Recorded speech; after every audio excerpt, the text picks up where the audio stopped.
All right, so here we have a piecewise function, and you can see it's a piecewise function because it's in two pieces. All right, so what I'm going to show you, I'm going to go straight to a calculator to draw this, and notice we are going to restrict the domain. So we're going to only draw a piece of the line, right, between -5 and 2, and then between 2 and 7. So straight to the calculator then. Let's get the TI Nspire up on screen, and let's go doc, insert a new calculator. All right, so, my bad. Doc, insert a new graph, and it's 2x minus 1, so let's do that, 2x minus 1, enter. And again, tab will take you to a new graph entry, and this is 4 minus, we can click on the button next to the 9 to get the fraction button out, 1 over 2, and then the arrow to the side will get us, oh, that wasn't very good, 1 over 2, and that's x. Fantastic. So you can see the graphs there, but we really want to restrict the domain. So again, if you press tab and then press up, this graph 2x minus 1, can you see it wants to be between -5 and 2.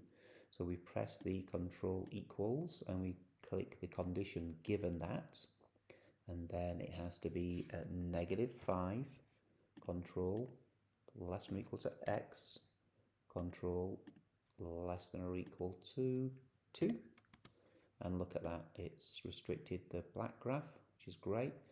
And now we'll do the same with the purple graph. So tab will get us to the graph entry, and then up, this is the one, right? So control equals, given that kind of vertical line, and then this is between 2 and 7, so we just got to look at the domain for the second piece of the graph. 2 is less than or equal to x is less than or equal to 7. And there we are. We've got it there. We can just make sure we can see what's going on. We can go menu, window zoom, window settings. This definitely has to be -5 up to, but then maybe here we can go -10 to 5. And we just try and adjust it so we can see things on there, right? And then pretty good, right? We can just have a little look at the graph, and it looks really nice. Okay, so there's a sketch of the graph on our calculator, but then you've got to try and transfer it to the paper. And I think one of the easiest ways to transfer it to the paper, we can do Control T, the table of values, and here you go. When x is -5,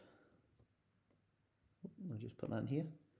So we'll have x and f of x. We've got -5 and the y value is -11. And then let's go to the end of that first graph, which is at 2.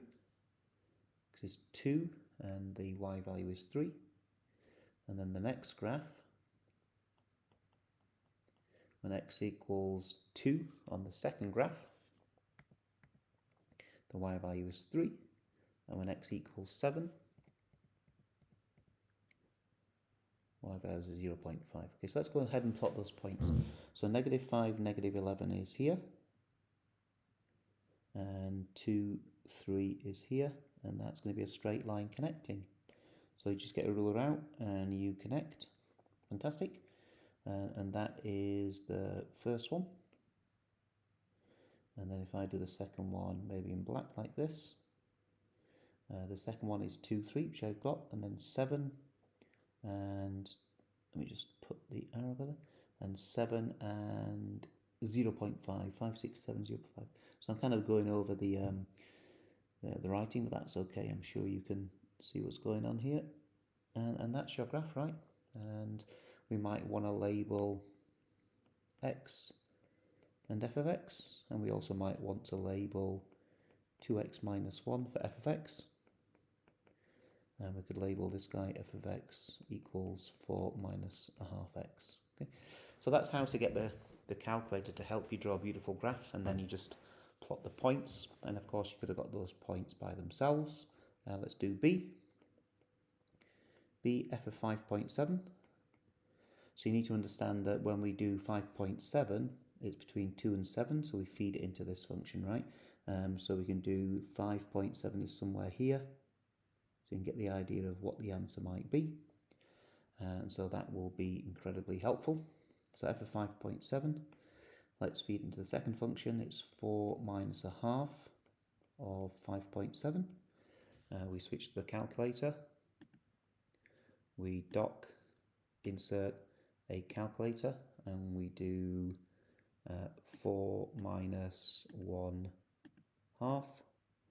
And if you don't like it like that, we can just put the fraction button in like this. 1 over 2, and then this is times by 5.7, and we've got the 1.15, so that is 1.15. And there was a second part to the question, I think. We wanted f of negative 3.2, so f of negative 3.2, and you can see that for this guy here, the negative 3.2 is going to be fed into this one, because negative 3.2 is about here, so we need to feed it into this first function here. So just feeding it into the right function. And so the question says that we should take the 2, feed in the input, and subtract 1. And I can see that is negative 6.4, subtract 1 is negative 7.4. Okay. And then C, find the values of f, for which f of x is 2. So this is now working back the other way. So the output is 2. So we just find the 2 height on here, and we can see that, okay, there's definitely 2 solutions, right? There's a solution here. Looks like it's 1.5, and there's a solution here. Maybe that's, I don't know, 1, 2, 3, 4, 4.5.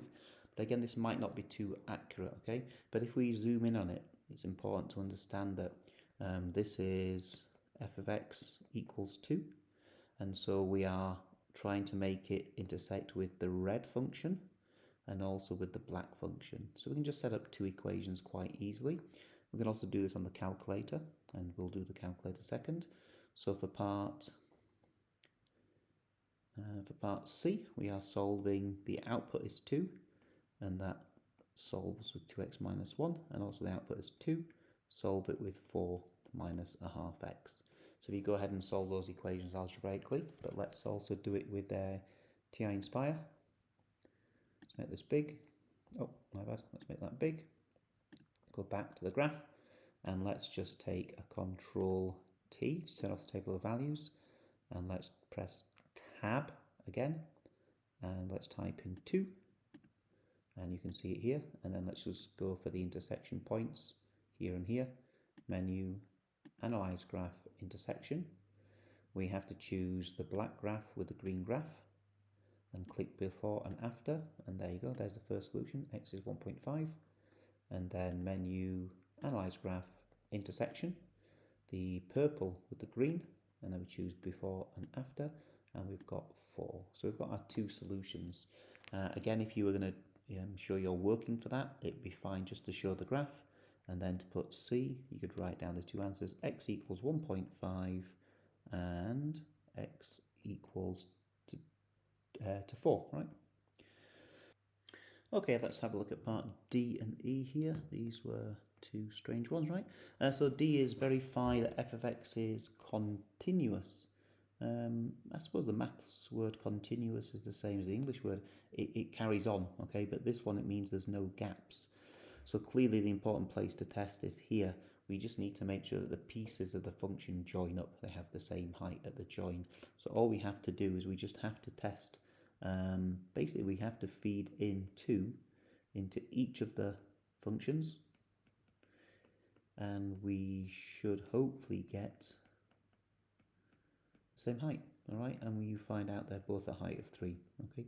So continuous, there's no gaps, right? There's no gaps in the function, and that's good enough proof.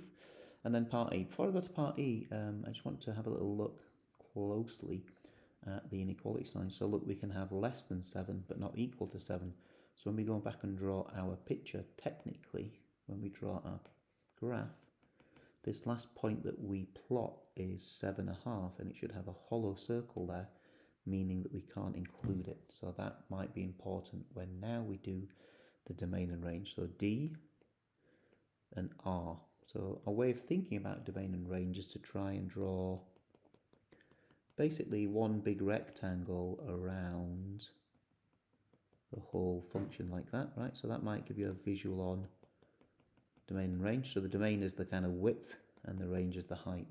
So we have a nice strategy here. We put the smallest number for x, the biggest number for x. We put x in the middle. We put the less than signs. And we decide, can we equal -5 on the x? The answer is yes. Can we equal 7 on the x? And the answer is no. Same for the range. We go from -11 up to a height of 3. We put y here, less than. Instead of y, you could put f of x. Both are accepted. So either is okay. And can we include -11? Yes. Can we include a height of 3? The answer is yes. So there's the domain and range.